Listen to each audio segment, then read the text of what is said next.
Get to know Maternova, the leading marketplace for cutting-edge medical innovations in maternal, newborn, and reproductive health. Hey guys, and welcome to another episode of Builder Nation.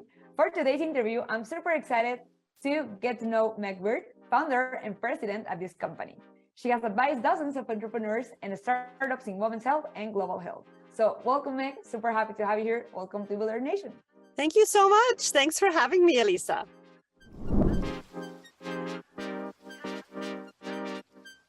I don't know if you can please share a little bit about you, about your background. That would be great. I would describe myself as a public health person, first and foremost, and ironically, never studied public health in a degree, but this has been my passion, is thinking about ways we can better support women so that they can support their families, their communities.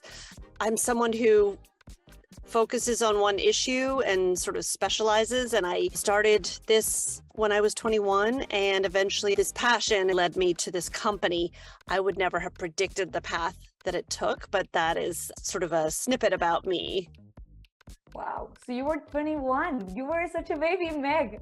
Yes, my first job out of college, I went to work in rural US for something called the Mud Creek Clinic. It's a very impoverished area of the US. We were working with teenagers who were pregnant and who were married and mothers as young as 13. So it was interesting to start in the US, actually, and then to move further afield and work in Indonesia on similar issues, always asking the question, why are women still in danger around the time of childbirth? Why is this the state of the world? Why does it continue to be so hard to just simply convey safe passage for mom and baby in something that is so natural? For everyone who doesn't know what Maternova is, can you share about what you guys are doing currently?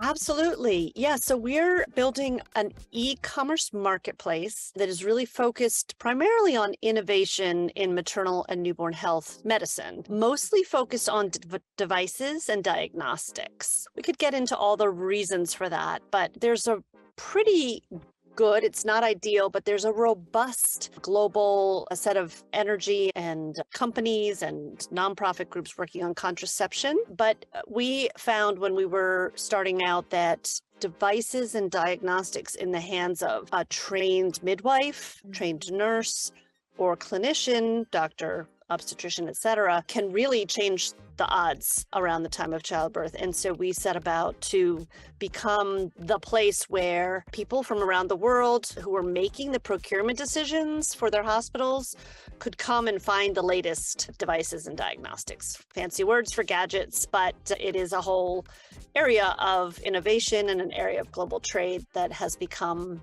our bread and butter and part of our mission. And I mean, you are in the medtech industry, which I think is really interesting. This year and past year, this industry has grown a lot. So you talked about procurement. I wanted to ask you, what would you say is the biggest challenge there?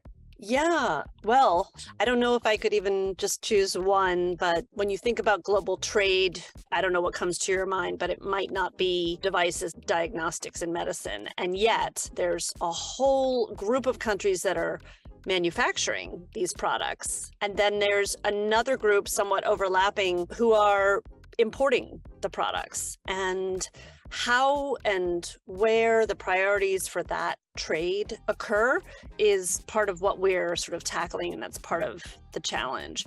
So some countries are entirely, almost 100% dependent upon imports to bring in their devices and diagnostics. And I think it might be helpful to give an example of what do I mean when I keep saying devices. The little squeeze bag to resuscitate a baby is a device for newborn breathing. A device that wraps around a woman or a balloon that goes inside the uterus is a device that stops bleeding. And some of the questions about what's available in a specific country are dependent upon a lot of factors related to global trade, and also dependent upon awareness within those countries. Awareness of the product, awareness of how much clinical evidence there is, and awareness of how and when to purchase it from a trusted source. So those are the kinds of issues that we're thinking through each day and grappling with. Do you think it has something to do with education?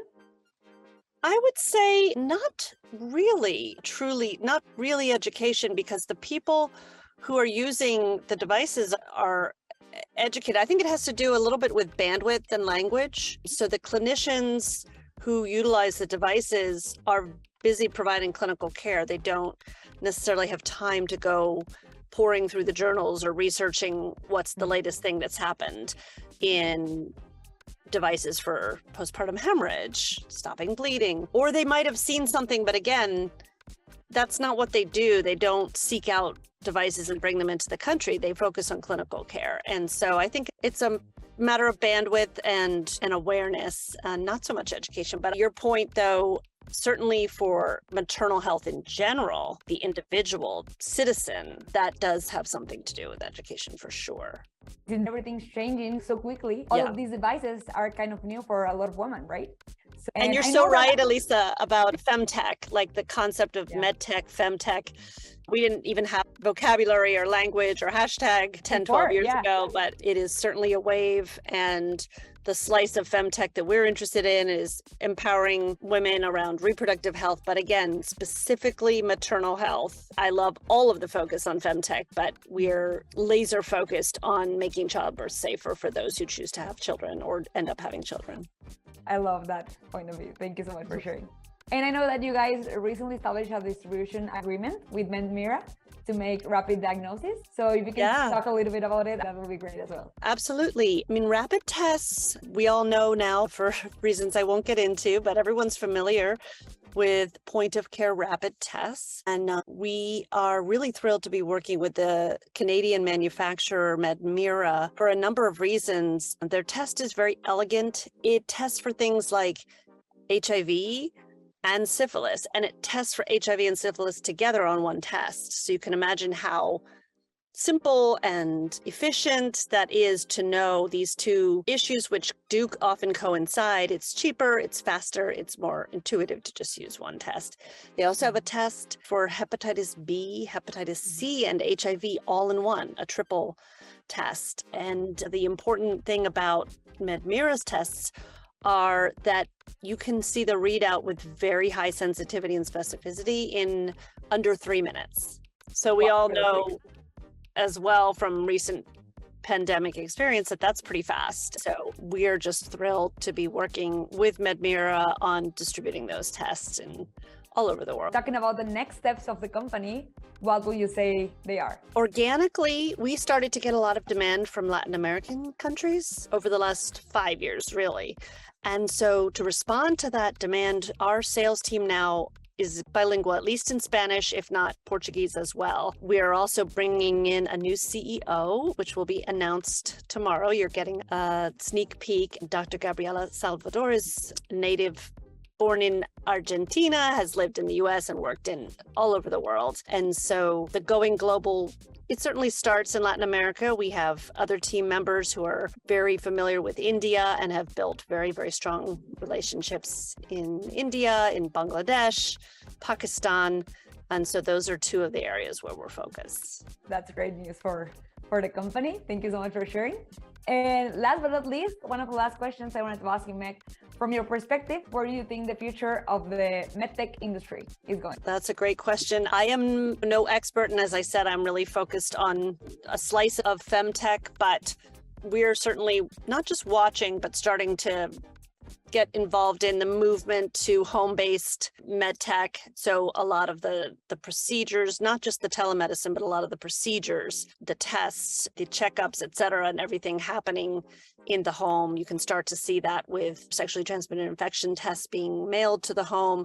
So really empowering people to take better care of their health diagnostically, I think is something to watch out for. And now, the last question. Do you have any advice for future entrepreneurs or CEOs or CTOs starting on this path?